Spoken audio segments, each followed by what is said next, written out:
for, getting the van to the next show or whatever, so we didn't have any money.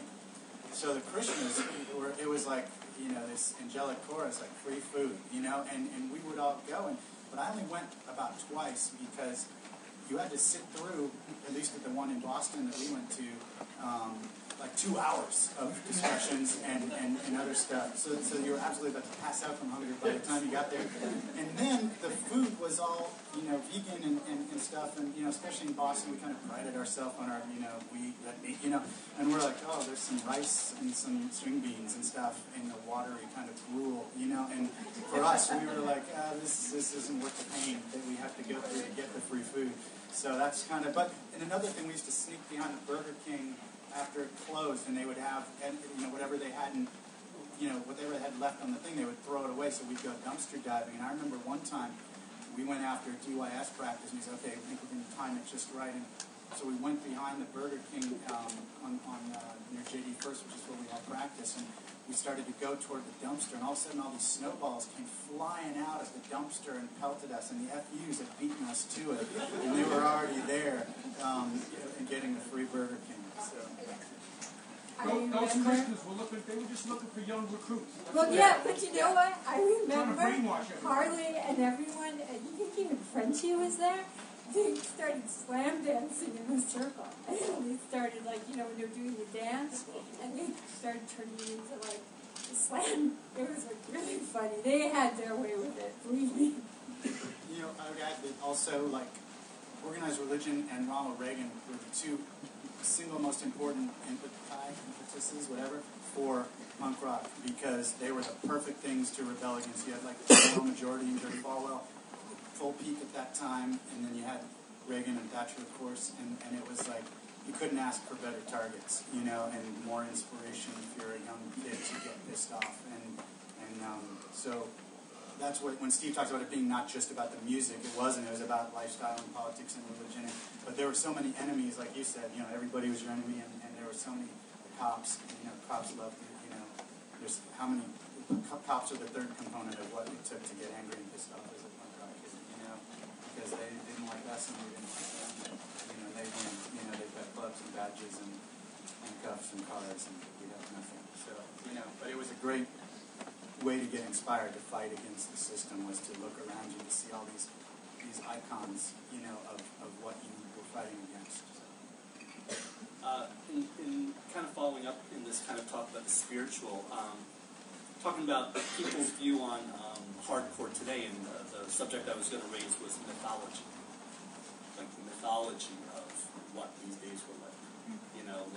What do you see as what was real and what is lore? A lot of this is, I hear these stories about hardcore, and they're passed on. It's like a game of telephone. People just kind of tell the story, and it's not quite right. That's why this book was so important for me to do, because I kept seeing that. And I don't know, because you probably deal with this a lot. You have people come up and talk to you about the old things.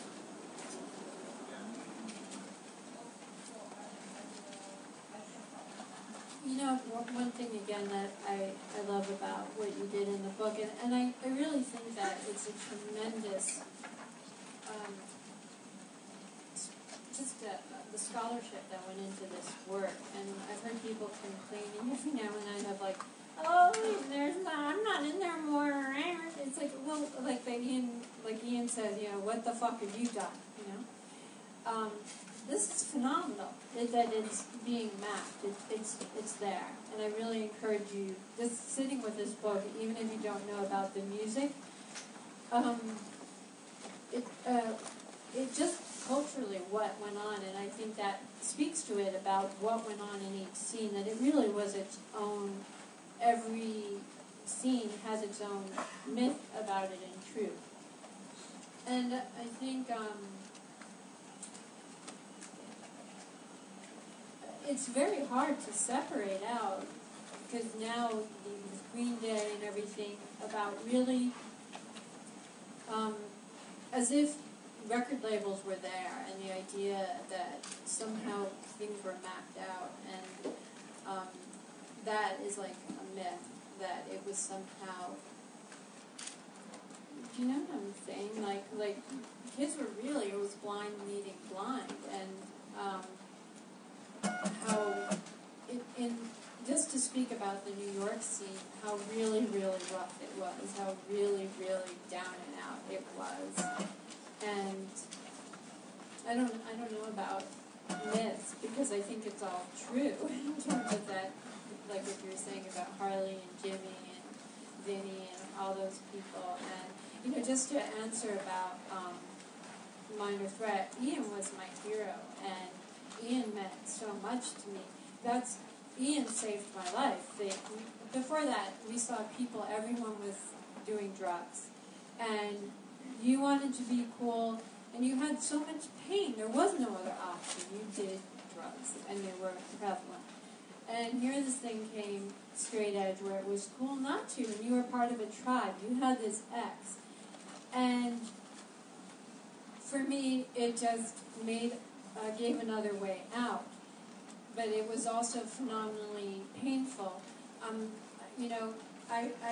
am not, I think what a myth that I don't like is that heroes aren't perfect. Heroes have their problems. Scenes have their problems, and Straight Edge was not perfect. At the SSD, I remember they were chanting, "Kill any man with a beer in his hand," because if he's, got a beer, he's not a man. And, New York was waiting for them. I remember Jimmy goes, "Ooh, bring them on. Ooh, we can't wait, let them come." And, New York, I'm sorry, the level of pain going on was so bad that people needed their fucking drugs. There was no other way.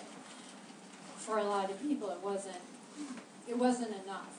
And I give it up to Ian hardcore. I totally do. That said, as a woman, and speaking from my opinion, from my experience, having a sign that says "no girls" and some of the messages, and maybe not from Ian, again, no disrespect to him, how messages get diluted and people change it. So I think the myth that Straight Edge was this perfect, all-inclusive thing. I'm sorry, honey, but it wasn't. It wasn't. And I was there too. And, but it did save a lot of lives, and I will always be grateful for that. And then, you have to take it further, because I wasn't allowed up there like that. It wasn't. Probably do one last question before we'll do a little Q&A after that. I want to ask you about hardcore today. The rap I have a lot of the time is, the music's great. These bands kick ass, they have great riffs, but where's the ideas? I'm looking for, the movement. I'm looking for, a threat to society. That's what I'm looking for my punk rock. Otherwise, I'll listen to Led Zeppelin.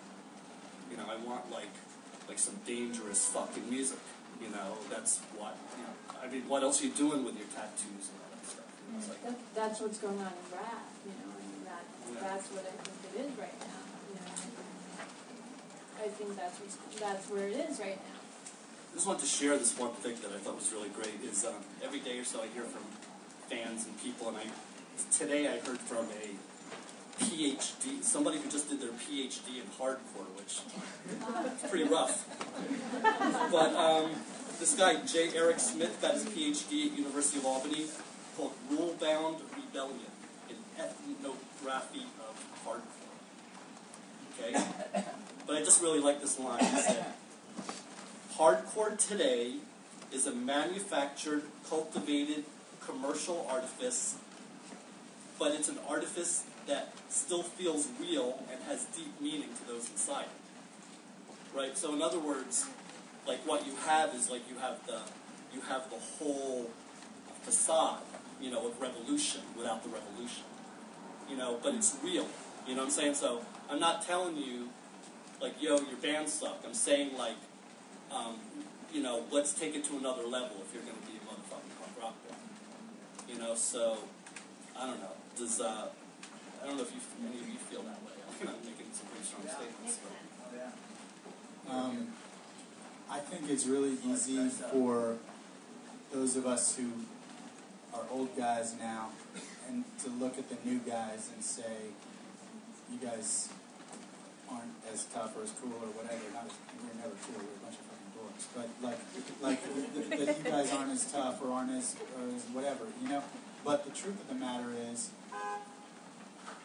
there are bands like The Attack in Florida, or tons of bands in the Richmond hardcore scene, tons of bands still in LA, all over the world actually. Down by Laws played with a lot of fucking great bands that, you know, I'm really, you know, blessed to be able to see them. The truth of the matter is that there are a lot of great bands out there, and they didn't have to do the fighting in the streets and the scraping your lunch money together to pay for their record. And that's great. That's not a bad thing. That's a great thing. I'm glad. If we went through a little bit of pain and some busted noses and stuff to make it possible for bands now, for an 18-year-old kid to start a band and have an easier time of that, that's fucking great with me. I'll take another bloody nose right now, you know? So I'm fine with the fact that the kids today don't have to do as much stuff. There are a lot of really, really good bands out there doing really, really meaningful songs, and the genre that we did is established, and that's great. And you know, rock is dead, long live rock. You know, long may the flag wave. I'm proud of these kids today just as much as I was proud of my friends back in 1981. That's cool.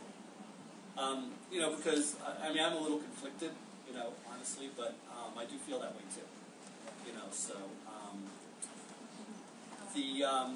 you know, the legacy lives on. You know, it's like there's something really heavy, really deep about the fact that these bands that sold like 1,000 records, you know, 25 years ago, we're still all here to pay tribute to.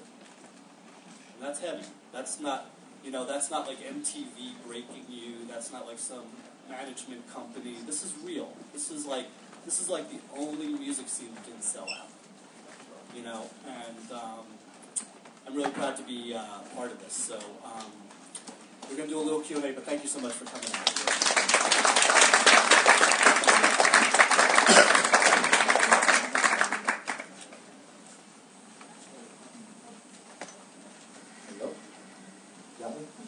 I have a question for you guys. It's pretty interesting. I was actually, you're talking about like how everyone just did their part as a scene, and like everyone was just compelled to do it. Well, I happened to be in a gallery store in Brooklyn a couple days ago, and one artist who was just compelled and hired was Fraser Pettibone doing Black Flag stuff and zines and whatnot. And this will kind of blow your mind, but there was 4 zine original inks that the gallery was selling, and I just kind of walked in. The 4 of them cost $15,000. So I'm just wondering what your thoughts are on how like that has become like a guy who just was doing something just casually, helping his buddies out, and it became this cultural icon, and probably made more money than anyone ever did. Not that it was about the money, but he was just a guy just doing fucking flyers. You know what I mean? And now people are buying these zines that cost $1. Just the whole zine where it says $1 for the picture, $4 for the whole thing, order for rain. The 4 fucking pictures were $15,000. The guy was not budging because he's a huge Pettibone fan. But I'm just wondering, like, how you guys feel about that. It's weird to me, just being a Black Flag fan, just seeing this $15,000 Black Flag poster. So just wondering. You know, a lot of my flyer collection, that's how we first got hooked up. And I obsessively collected flyers. I traded them with kids all around the world. And when I would be institutionalized, the first thing I would learn was how to operate, how you get the key or the pass to the Xerox machine, how you work it. And then I would just sit there whenever I would get it passed down there and just make hundreds and hundreds and hundreds of copies. And you know, the artists who made these, because they were around,